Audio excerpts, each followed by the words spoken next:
হাসিনা পালিয়েছে, তাই না? কি হাসিনা পালিয়েছে কিনা কন্যা কেন?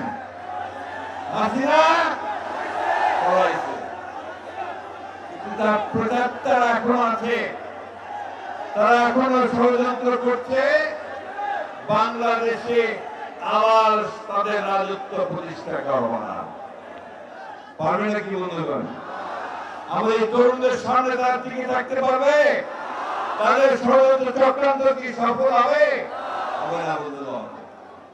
দুর্ভাগ্য আমাদের যে আমরা যাদেরকে দায়িত্ব দিয়েছি আমাদের এই দেশকে একটি গণতান্ত্রিক ব্যবস্থা ফিরিয়ে নিয়ে যেতে, তারা সঠিকভাবে সেই কাজটা এখনো করতে পারছেন না।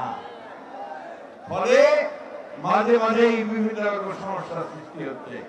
সেই সমস্যাগুলো তাদেরকে আরো শক্তিশালী করার সুযোগ সৃষ্টি করে দিচ্ছে। বন্ধুরা, আজকে যখন আপনারা এখানে সভা করছেন, তখন আরেকটা সভা হচ্ছে আপনাদের নিউ মার্কেটে, ঢাকায় হচ্ছে। দাবিটা কি? দাবি হচ্ছে যে আওয়ামী লীগকে নিষিদ্ধ করতে হবে, তাই না?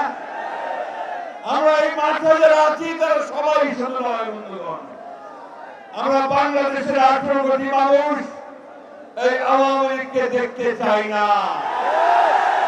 কারণ এই আওয়ামী লীগ বাংলাদেশ স্বাধীন হওয়ার পর থেকেই তাই বাংলাদেশের মানুষের উপর নির্যাতন করেছে, গণতন্ত্রকে ধ্বংস করেছে, এক ধরনের শাসন ব্যবস্থা বাকশাল প্রতিষ্ঠা করেছে।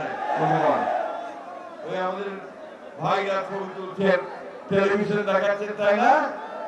সব বন্ধ করে দিয়েছিল, শুধুমাত্র 4টা পত্রিকা খোলা রেখেছিল।